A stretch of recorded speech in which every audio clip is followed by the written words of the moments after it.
Hello বন্ধুরা, আসসালামু আলাইকুম। আজকে আমরা যেটা পড়ব সেটা হচ্ছে কোম্পানি এবং পার্টনারশিপের মধ্যে পার্থক্য, difference between a company and a partnership. তো এগুলার পার্থক্যটা আমরা আজকে পড়ব। তো চলো জেনে নেওয়া যাক।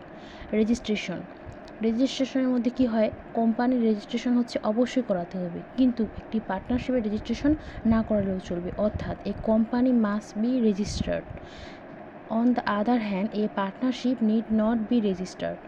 তারপরে কি, legal person, a company has separate legal identity but a partnership has no legal existence.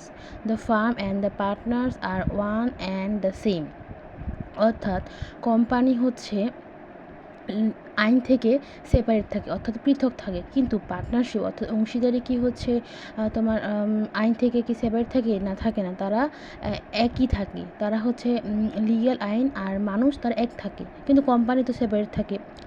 তারপর লায়াবিলিটি মানে দায়, শেয়ার হোল্ডারদের কী হয়, দায় হচ্ছে সসীম থাকে, মানে তাদের শেয়ার দ্বারা সীমাবদ্ধ, কিন্তু পার্টনারের দায় তো অসীম থাকে, অর্থাৎ share holder liability is limited but partners liability is unlimited. তারপর নাম্বার অফ মেম্বার্স, কোম্পানির ক্ষেত্রে একটি প্রাইভেট কোম্পানির ক্ষেত্রে কী হয়, মেম্বার থাকে তোমার সর্বোচ্চ 50 জন, আর পাবলিকের ক্ষেত্রে তোমার মেম্বার থাকে আনলিমিটেড, কিন্তু পার্টনারশিপের ক্ষেত্রে কী হয়, মেম্বার থাকে সর্বোচ্চ 20 জন, আবার যদি সেটা ব্যাঙ্কিং হয় তাহলে সর্বোচ্চ 10 জন। অর্থাৎ এই private company can have up to 15 members but public company has no limited. On the other hand, partnership can have maximum 20 members. Transfer of share, কোম্পানির ক্ষেত্রে কী হয়, শেয়ারটা আমি হস্তান্তরিত করতে পারবো খুব তাড়াতাড়ি, কারো কোনো সিদ্ধান্ত দরকার হয় না, অর্থাৎ কোম্পানির share can be transfer easily but a partner cannot transfer share without consent of other. অর্থাৎ পার্টনারশিপের ক্ষেত্রে কিন্তু আমি শেয়ার হস্তান্তর করতে পারি না, আমাকে আগে আমার যারা অংশীদার আছে তাদের সাথে কথা বলতে হবে, তারপর আমি শেয়ার হস্তান্তর করতে পারবো।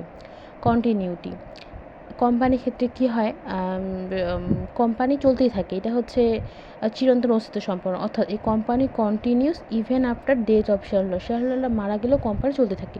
কিন্তু পার্টনারশিপ কী হয়, পার্টনার মারা গেলেই পার্টনারশিপের হচ্ছে ইন্ড হয়ে যায়, অথবা যদি ইনসলভেন্ট হয় তাও কোম্পানি হচ্ছে শেষ হয়ে যায়, অর্থাৎ partnership may end if a partner dies or becomes insolvent.